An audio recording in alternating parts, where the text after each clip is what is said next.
Hello and welcome to my job post. अगर आप इस चैनल पर नए हैं तो सब्सक्राइब ज़रूर करें ताकि आपको एमपीपीएससी प्रिपरेशन रिलेटेड अपडेट्स जल्द से जल्द मिलती रहें। इस वीडियो में मैं आपसे शेयर करूंगा कि एमपीपीएससी प्री के लिए आपकी बुक लिस्ट क्या होनी चाहिए, आपको एमपीपीएससी क्रैक करने के लिए किन किन किताबों को पढ़ना होगा।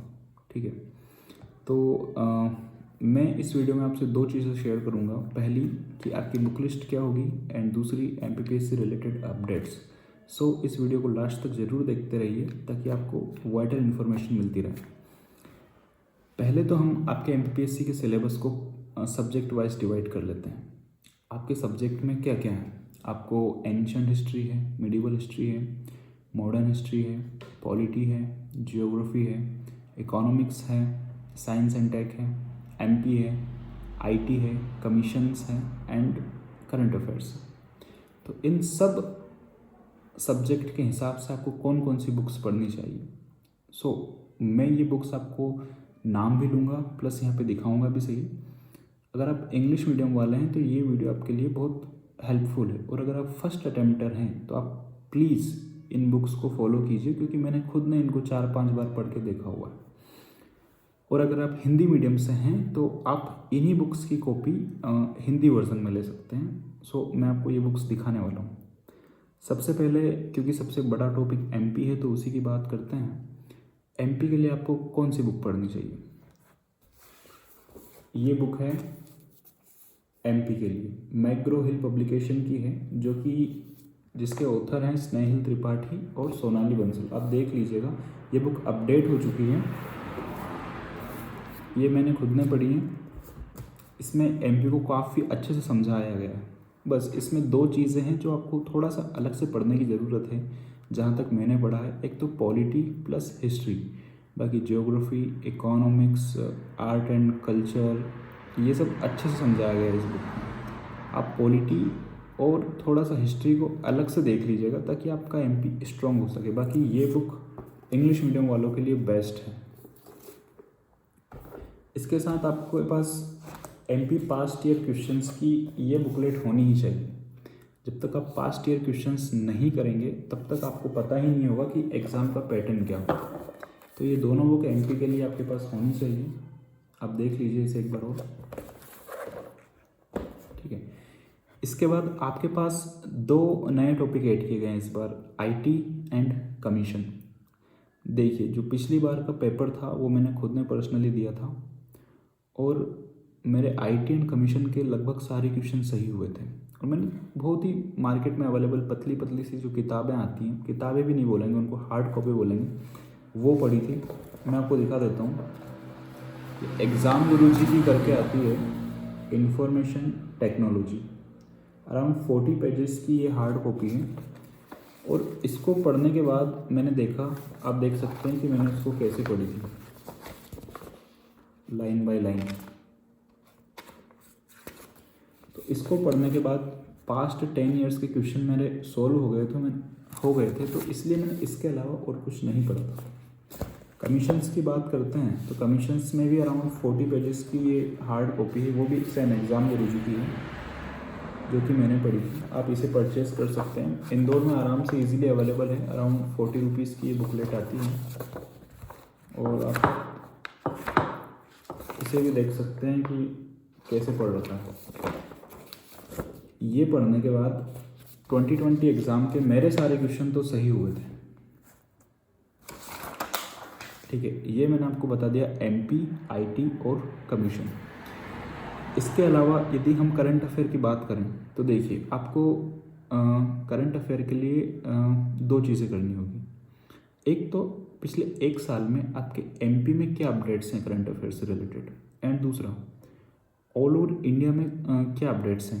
ठीक है, तो आप स्पीडी पढ़ सकते हैं थोड़ा सा इंडिया का ब्रॉड वे में जानने के लिए। और यदि आप एमपी का करंट अफेयर पढ़ना चाहते हैं तो निर्माण आईएएस की एक पब्लिकेशन आती है, संजय गुप्ता सर छापते हैं उसको, वो काफ़ी अच्छी लगी थी मुझे, आप वो पढ़ सकते हैं। और आप एमपी के लिए घटना चक्र पढ़ सकते हैं, वो भी काफ़ी अच्छी है, मार्केट में अवेलेबल होती है। इसके अलावा आपको इकोनॉमिक्स के लिए क्या पढ़ना है? देखिए, कुछ नहीं पढ़ना है आपको, सिर्फ दो एनसीईआरटी हैं, 11th और 12th की। 11th की NCERT इकोनॉमिक्स की कुछ ऐसी होती है। बहुत छोटी सी बुक है, आपको 2-3 दिन में पूरी हो जाएगी। ये पढ़ सकते हैं आप, एक बार ज़रूर देख लीजिएगा। 11th की NCERT है। आपकी 12th में 2 NCERT होती, एक माइक्रो और एक मैक्रो। उसमें से आपको मैक्रो वाली पढ़नी है। इसमें 6 चैप्टर हैं, आपको इसमें से 4 चैप्टर पढ़ना है। आप ये पढ़ सकते हैं। ये दोनों पढ़ने के बाद आपको एडिशनल क्या चीज़ें देखनी है, आपको आपके स्टेट का बजट और इकोनॉमिक सर्वे, ये 2 चीज़ें देखनी है एग्ज़ाम से पहले, क्योंकि 1-2 क्वेश्चन उसमें से भी आ जाते हैं। 2020 में भी आए थे। ये आपका इकोनॉमिक्स हो गया। अब आपको पॉलिटी में क्या पढ़ना है। देखिए, सबसे बेस्ट बुक होती है लक्ष्मीकांत, लेकिन ये आपको पूरी नहीं पढ़नी है। आपको जो जो टॉपिक्स मेंशन हैं आपके सिलेबस में, वही आपको इसमें से देख के पढ़ना है। आपको ये बुक पूरी नहीं पढ़नी है। ये अराउंड 600 पेजेस की या 700 पेजेस की बुक है। इसमें से आपको 200-300 पेज ही पढ़ने हैं पूरे। ज्योग्राफी की बात करते हैं तो आपको, जहाँ तक मैंने सिलेबस देखा है MPPSC का, आपको सिर्फ 4 बुकलेट पढ़नी है, वो भी NCERT 11th एंड 12th। ये देखिए, इंडिया फिजिकल नाम से, ये फिजिकल ज्योग्राफी, ये मोस्ट इम्पोर्टेंट जो NCERTs हैं आपकी ज्योग्राफी के लिए। एक ये है human geography and this one. ये चारों NCERT हैं 11th एंड 12th की। आप शॉप पे जाकर बोलेंगे कि मुझे 11th-12th की NCERT चाहिए ज्योग्राफी की, तो वो चारों आपको दे देंगे। इसके बाद आपके पास होता है एनवायरनमेंट। एक बुक आती है शंकर IAS की। ये बेस्ट सेलर बुक है एनवायरनमेंट के लिए, लेकिन ये आपको पूरी नहीं पढ़नी है। आपको इसमें से कुछ खास टॉपिक्स देखने हैं, जैसे कि बायोडाइवर्सिटी और एग्रीकल्चर, है ना। तो आप ये टॉपिक इसमें से सिलेक्टिवली पढ़ सकते हैं। नेशनल पार्क, सेंचुरीज, ये देख लीजिएगा। इसके बाद आपका बचता है हिस्ट्री। हिस्ट्री के लिए आपको क्या पता है।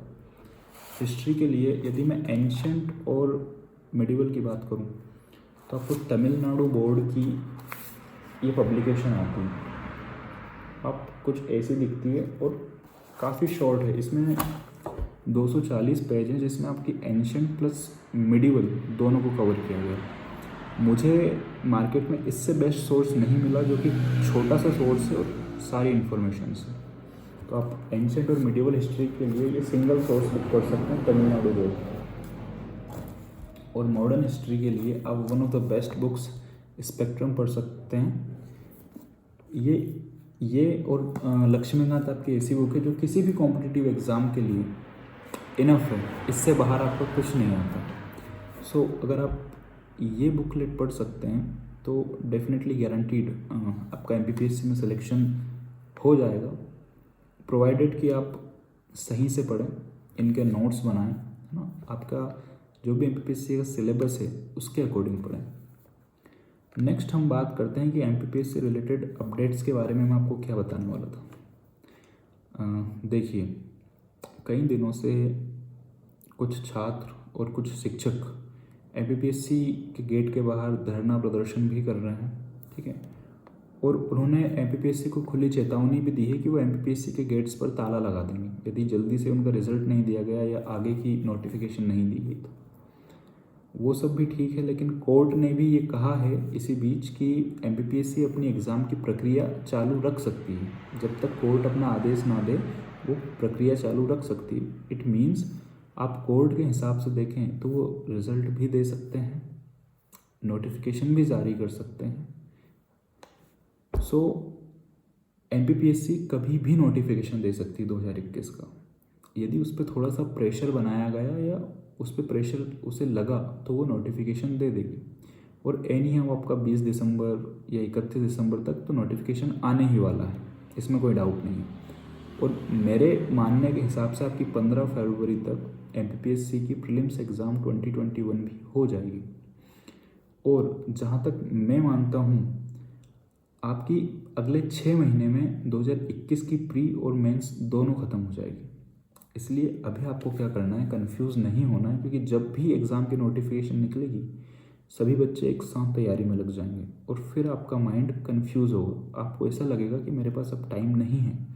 इसलिए अच्छा है कि आप अभी से प्रिपरेशन स्टार्ट करें, मैंने लगभग सारे ही सब्जेक्ट की आपसे बुक शेयर कर दी है। Ancient history, medieval, modern, polity, geography, economics, science and tech, environment, MP, IT, commission, current affairs. आपको एमपीपीएससी से रिलेटेड और भी कोई डाउट हो, कमेंट बॉक्स में लिख सकते हैं। ये जो मैं वीडियो बना रहा हूँ ये भी किसी कमेंटेटर का क्यूरी थी। मुझे कमेंट में आया था कि आप अपनी बुक लिस्ट बताइए, इसलिए मैंने ये वीडियो बनाया। यदि आपको कोई भी डाउट हो एमपीपीएससी प्रिपरेशन से रिलेटेड, आप कमेंट बॉक्स में कमेंट कीजिए, मैं उसके ऊपर एक वीडियो बना दूंगा। Thank you so much.